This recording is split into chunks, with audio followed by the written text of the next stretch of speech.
Welcome to Shri Rajiv Gandhi IAS academy. Friends, இந்த வீடியோவில் October 29ஆம் தேதிக்கான கரண்ட் அஃபேர்ஸ் எல்லாமே பார்க்க போகிறோம்.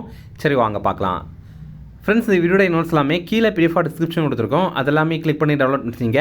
அப்புறம் நம்ம டெலிகிராம் குரூப் லிங்க்மே கீழே டிஸ்கிரிப்ஷன் கொடுத்துருக்கோம். அதெல்லாமே கிளிக் பண்ணி ஜாயின் பண்ணிங்க. நம்மளுடைய டெலிகிராம் குரூப்பில் கரண்ட் அஃபேர்ஸ் குவிசஸ் நடத்திட்டு வரோம். நீங்களுமே ஜாயின் பண்ணி அட்டன் பண்ணிக்கலாம். ஓகே, சரி வாங்க பார்க்கலாம். ஃபஸ்ட்டு, 8வது ஊதிய குழுவின் தலைவராக நியமனம் செய்யப்பட்டவர் யார்?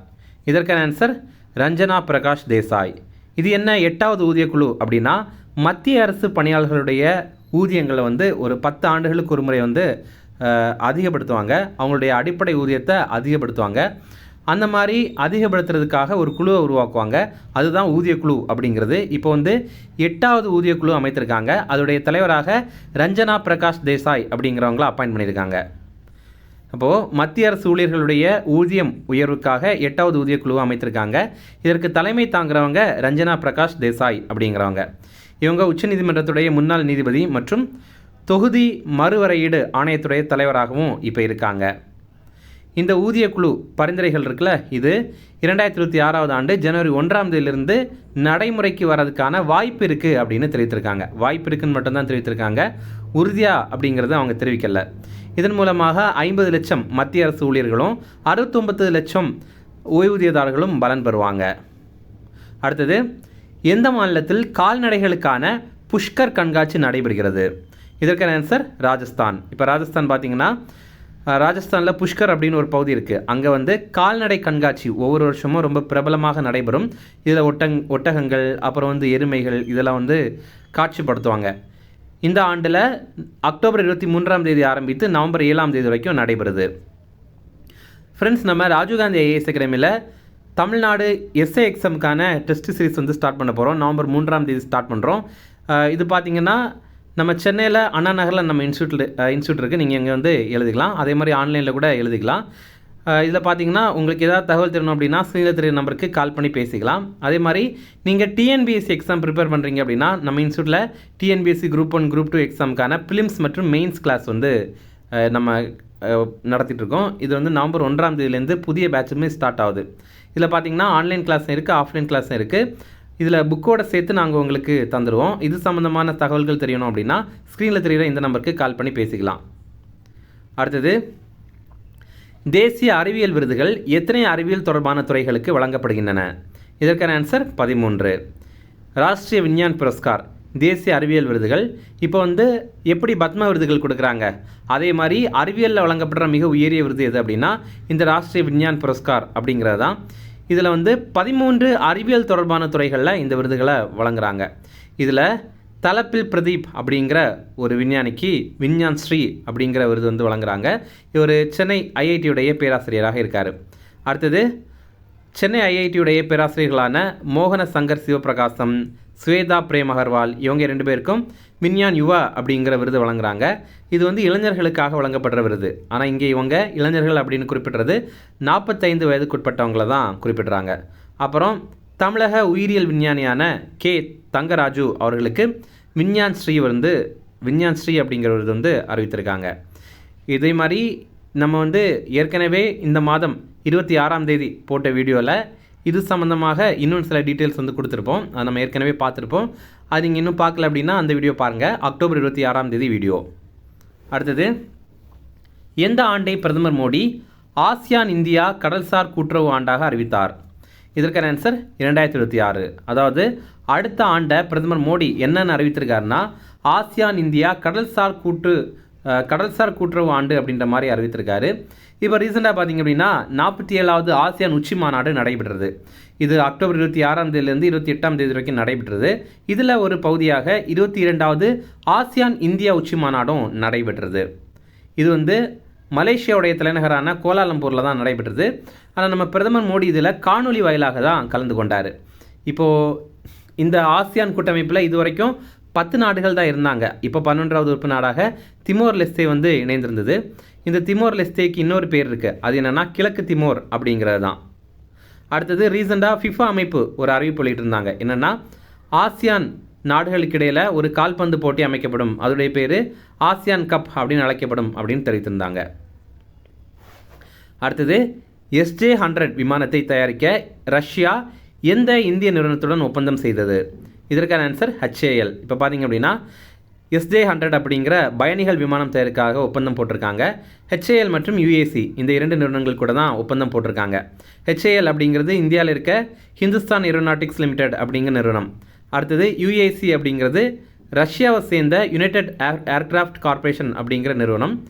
இது இந்தியாவில் இந்த விமான பாகங்கள் வந்து தயாரிக்கிறது மட்டும் இல்லாமல் இந்தியாவில் பயணிகள் விமானமே, இந்த SJ-100 அப்படிங்கிற பயணிகள் விமானமே முழுமையாக தயாரிக்கப்படும். ஓகேவா? இது வரைக்கும் பார்த்தீங்கன்னா நம்ம இந்தியாவில் விமான பாகங்கள் எல்லாம் தனித்தனியாக பண்ணியிருக்காங்க. ஆனால் முதல் முறையாக இப்போ தான் முழுமையாக பயணிகள் விமானம் வந்து தயாரிக்கிறாங்க. அடுத்தது, வாக்காளர் சீர்திருத்தம் தொடர்பாக SIR என்பது என்ன? இதற்கான ஆன்சர் ஸ்பெஷல் இன்டென்சிவ் ரிவிஷன். இந்த ஷார்ட்கட் இது கண்டிப்பாக பார்த்து வச்சிங்க. இந்த அப்ரிவேஷனை பார்த்துங்க. SIR அப்படிங்கிறது ஸ்பெஷல் இன்டென்சிவ் ரிவிஷன் அப்படிங்கிறது தான். இது என்ன அப்படின்னா வாக்காளர் பட்டியல் சிறப்பு தீவிர திருத்தம் அப்படிங்கிறது தான். இதில் தமிழ்நாடு உட்பட 10 மாநிலங்கள் மற்றும் 2 யூனியன் பிரதேசங்கள் அப்படின்னு 12 இடங்களில் இந்த வாக்காளர் பட்டியல்கள் வந்து திருத்தம் மேற்கொள்ள போகிறாங்க. இதோடைய நோக்கம் என்ன அப்படின்னா போலி பெயர்கள், அப்புறம் இறந்தவர்களுடைய பெயர்கள் இதெல்லாத்தையும் நீக்கணும் அப்படிங்கிறது தான். இந்தியாவுடைய தலைமை தேர்தல் ஆணையரான ஞானேஷ்குமார் வந்து இப்போ இதை அறிவித்திருக்காரு.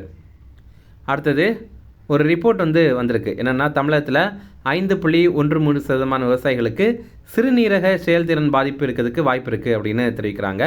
இதனால் அப்படின்னா அவங்க நேரடியான வெயிலில் பணியாற்றுறதுனால சிறுநீரகம் பாதிக்கப்பட்டிருக்கலாம் அப்படின்னு தெரிவிக்கிறாங்க. 2003ஆம் ஆண்டு சென்னை மருத்துவக் கல்லூரியுடைய சிறுநீரகவியல் துறை வந்து ஒரு ஆய்வு பண்ணியிருந்தாங்க. அதோடைய அடிப்படையில் தான் இப்போ அந்த ரிப்போர்ட் வந்து வெளியிட்டிருக்காங்க. இங்கிலாந்து சேர்ந்த த லான்செட் அப்படிங்கிற இதழ் வந்து இதை வெளியிட்டிருக்காங்க. அடுத்தது, முக்கிய தினங்கள். இந்திய கடல்சார் வாரம். இது பார்த்திங்கன்னா இந்த ஆண்டு நம்ம அக்டோபர் 27ஆம் தேதியிலேருந்து அக்டோபர் 31ஆம் தேதி வரைக்கும் கடைபிடிக்கிறோம். India maritime week. இதற்கான விழா இப்போ மும்பையில் நடைபெறுது. இந்த ஆண்டுக்கான கருப்பொருள் பெருங்கடல்களை ஒன்றிணைத்தல் ஒரு கடல்சார் பார்வை அப்படிங்கிறது.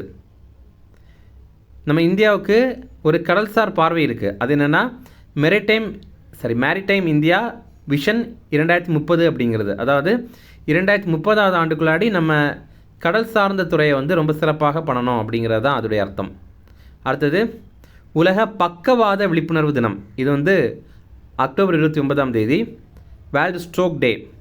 இந்த ஆண்டுக்கான கருப்பொருள் ஒவ்வொரு நிமிடமும் கணக்கிடப்படுகிறது அப்படிங்கிறது தான்.